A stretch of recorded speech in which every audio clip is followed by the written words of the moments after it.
Tabletop role-playing games are all about imagination, collaboration, and storytelling. But for decades, these worlds we built at the table have carried some, let's be honest, real-world baggage. We're talking about stereotypes, exclusions, and missed opportunities for representation. So today, we're going to delve into some of the controversies surrounding diversity in TTRPGs, what's being done to fix them, and more importantly, what we can do to make our games truly inclusive. I'm Alessandro, and this is D20 Workshop. Let's talk about one of the most important and possibly controversial parts of diversity in TTRPGs, and that's how fantasy races echo real-world prejudices. So the ideas presented by colonial authors at the time present orcs as savage, violent, and less intelligent, mirroring the era's depictions of indigenous people and Africans as savages. These stereotypes were historically used to justify conquest and slavery. Also, dark-skinned races like the Drow and Dungeons & Dragons are often portrayed as inherently evil. This reflects real-world attitudes that darker skin must somehow be equated with danger or immortality even. On the surface, these might look harmless, almost like a fantasy shorthand. But they're not very neutral. They are echoes of real-world stereotypes. Let's go back to some real-world examples, all the way back to the 1500s. Look no further than Captain John Smith. Yes, that Captain John Smith from the Pocahontas mythos. In his book, A Description of New England and the General History of Virginia, he framed narratives of the New World as exotic, dangerous, and ripe for conquest. These are tropes echoed in fantasy portrayal of savage races. So, most original fantasy tropes are first published by authors such as J.R.R. Tolkien. So he established archetypes like noble elves, savage orcs, and dwarves that were all tied to cultural traits. He maintained racial homogeneous ideas, and these became the blueprint for the Dungeons & Dragons race system. There are also other examples, such as the writings of C.S. Lewis and Robert E. Howard. And Howard's writing, particularly Conan the Barbarian, was one of the main influences on the original creators of Dungeons & Dragons, more so than Tolkien even. So this next one's a bit more personal to me. I was raised on the Tintin comics by Hergé in my childhood, and I didn't really realize a lot of the imagery I was seeing at the time. So if you look no further than Tintin in the Congo, you can see how prevalent colonial ideology was depicted. In later years, Hergé himself admitted that he was naive and ignorant when he created Tintin in the Congo, saying that he was simply reflecting the paternalistic views taught in Belgium schools at the time.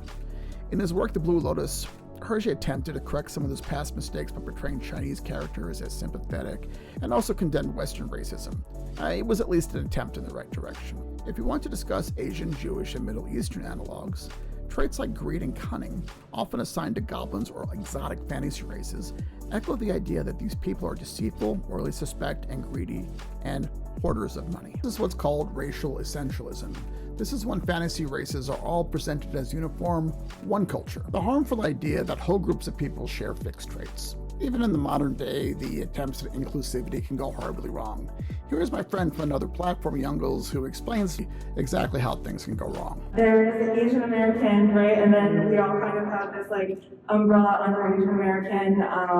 And as a Korean person, oftentimes people invite me to their Asian themed, anime-inspired, Ghibli-inspired game. And as a Korean person, well, not only is that just bad in general, but as a Korean person, there are extra kind of caveats when you're bringing them into a space where you are mainly trying to focus on anime style storytelling. Because there's a lot of biases that are within anime that are against a lot of the people that Japanese people colonized, and we have a tendency not to unpack Japanese media the same way we unpack American media, and that causes a lot of friction between anybody who's pretty much with a history of that really conflicting relationship with Japan. And that can cause a lot of issues and make Korean people feel like they're not as welcome in these spaces without having to kind of push that down in order like to fit into people, because anime is so popular right now.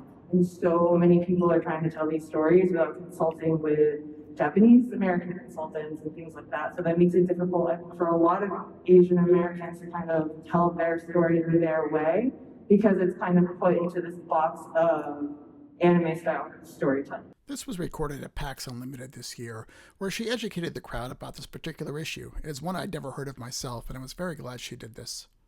When Amazon announced The Rings of Power, one of the boldest choices they made was casting actors of color as elves, dwarves, and harfoots. For many fans, this was a welcome step towards inclusivity in a genre that has historically been overwhelmingly white. But almost immediately, backlash erupted.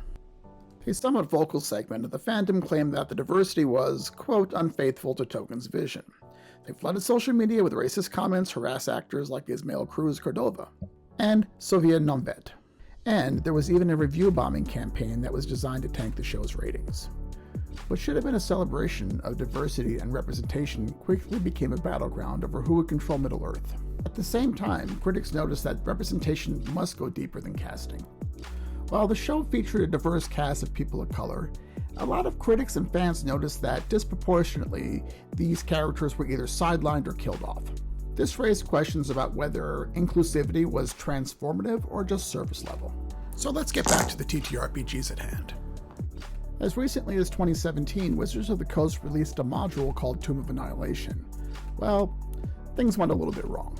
Inspired by pulp-era fiction, the module focused on the exotic land of Cult.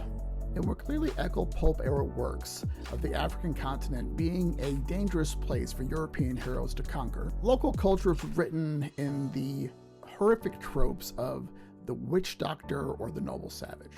And just for educational purposes, can I point out that Africa is a continent and not a country? And there are stats I'll have to read because they're mind-boggling. Well, first of all, there are 54 countries in Africa, but there are 3,000 to 3,500 ethnic groups within Africa alone. That's a very diverse place. Now, to their credit, Wizards of the Coast did listen, and here's what they did afterwards. They promised to do something that they hadn't done before. They promised to actually consult with a diverse group of creators for future projects. They begin to revise racial mechanics and getting away from racial fixed ability scores. And while this is more of a band-aid, they actually did put advisory labels and notes on future reprintings. Now, Wizards of the Coast is by no means the only company that is guilty of such things. If we look at Call of Cthulhu and the works of H.P. Lovecraft, well, that could fill a whole entire video unto itself. Although the creators of Call of Cthulhu are pretty much aware of H.P. Lovecraft's misogyny and his incredible racism. Maybe another video.